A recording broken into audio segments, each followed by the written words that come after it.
Bonjour à toutes et tous. Alors je vais vous présenter ce budget prévisionnel qui, comme le dit Michel, s'inscrit complètement dans le cadre d'une prévision d'un budget pluriannuel. Et je tiens à souligner aussi que nous travaillons en ce moment avec la fédération, la comptable, l'expert comptable pour avoir une comptabilité plus analytique qui va nous permettre d'avoir une gestion à long terme, à plus long terme de notre budget et des dépenses et des recettes de la fédération. Donc ce budget prévisionnel 2026-2027 a été construit en prenant plusieurs orientations. Donc ces orientations sont les suivantes. On va essayer de tendre vers une augmentation des charges prévisionnelles. J'ai prévu avec un maximum d'augmentation des charges de 2,5% par an, ce qui correspond, c'est un peu supérieur au coût de la vie prévisionnelle, mais ne sait-on jamais, autant être prudent.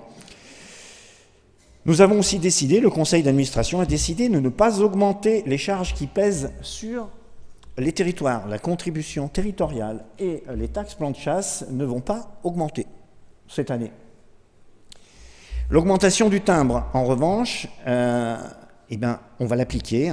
L'État, la Fédération nationale des chasseurs nous indique d'appliquer une hausse de 1,3% de ce timbre qui correspond en gros à l'augmentation du coût de la vie, mais qui va à peine compenser la perte de chasseurs.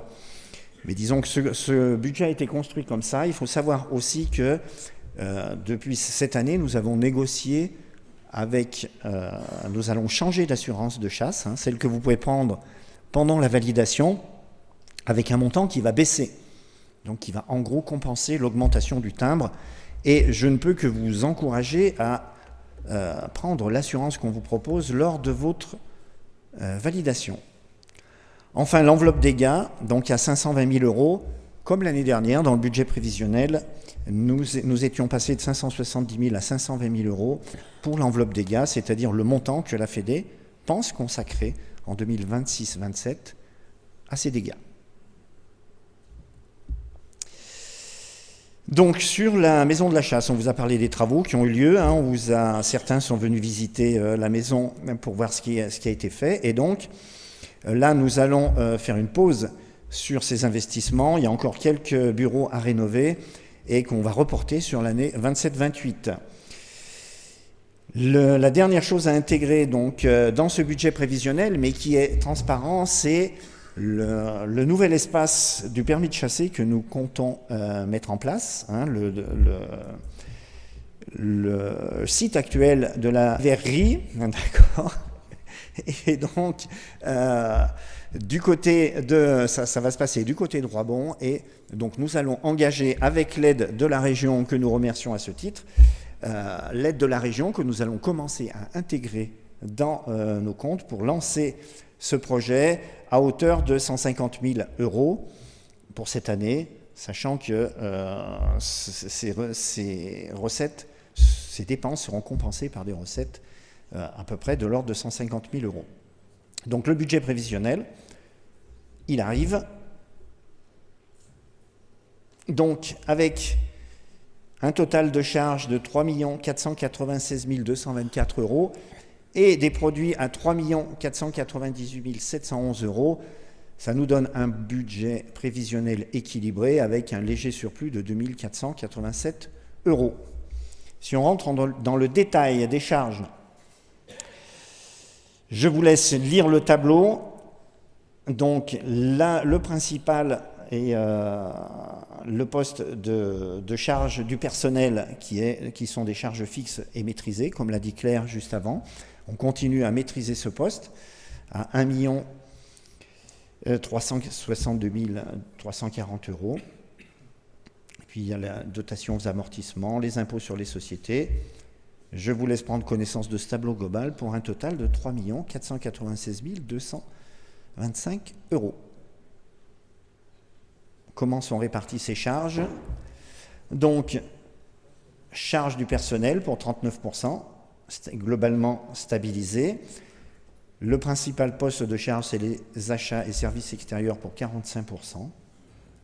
et les autres postes, impôts sur les sociétés, dotations aux amortissements, les charges de gestion courante et les impôts pour 3%. On passe au côté recettes. Donc le principal poste de recettes, évidemment, c'est les validations, avec 1 594 650 €, des produits financiers, des transferts de charges, on a toujours des ventes de marchandises et de services, des subventions d'exploitation pour 432 493 €. La répartition en pourcentage de ces recettes, donc les validations pour 45% restent évidemment la source principale de nos revenus, de nos produits pour la fédération.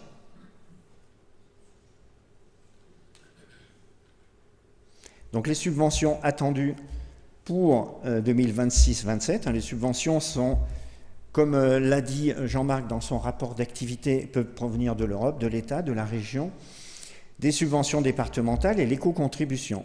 Ces subventions, on les estime pour 2026-27 à 422 496 €.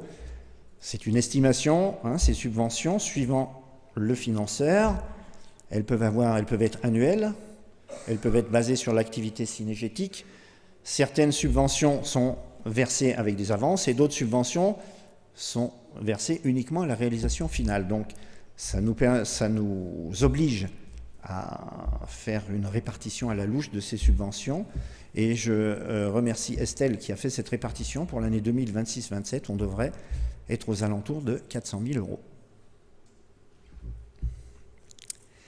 Donc ce qu'il faut retenir de ce budget prévisionnel et qui intéresse les chasseurs, le taux d'1,3% va faire passer le timbre de 104,95 € cette année à 106,31 €. Simplement, comme je vous l'ai dit tout à l'heure, cette augmentation pour le chasseur individuel, s'il prend son assurance par le guichet unique, va être compensée par une baisse de l'assurance de chasse. Cette augmentation, jusqu'à présent, compense à peine la perte du nombre de chasseurs, je l'ai dit également tout à l'heure. On a dit pas d'augmentation des contributions territoriales. Donc l'adhésion à la FDCI des territoires reste stable. Vous avez le tableau de répartition de cette contribution territoriale qui est répartie par surface. Ce tableau n'a pas changé. Vous le connaissez. J'ai dit également qu'il n'y avait pas d'augmentation des taxes plan de chasse, ce qui nous fait des prix de bracelet pour le cerf à 80 €, le mouflon à 34, le chevreuil à 24, le chamois à 14 et le daim à 10 €. Ce qu'il faut retenir aussi pour la partie dégâts, donc Jean-François vous en a parlé juste avant, depuis l'année dernière, nous avons décidé de passer l'enveloppe que nous réservons pour les dégâts à 520 000 €. On pense que les dégâts vont diminuer, il va y avoir forcément un effet, et il y a déjà un effet de l'accord national, donc nous avons fixé pour la deuxième année consécutive, dans le budget prévisionnel, cette enveloppe à 520 000 €. Ce qui entraîne une diminution de la cotisation dégâts à 77 000 €. La saison passée, c'était 100 000. C'est du prévisionnel, les 100 000 €. L'année dernière, on avait prévu 100 000 € de dépassement de cette enveloppe. Cette année, nous avons prévu 77 000 €. Je vous remercie pour votre attention soutenue.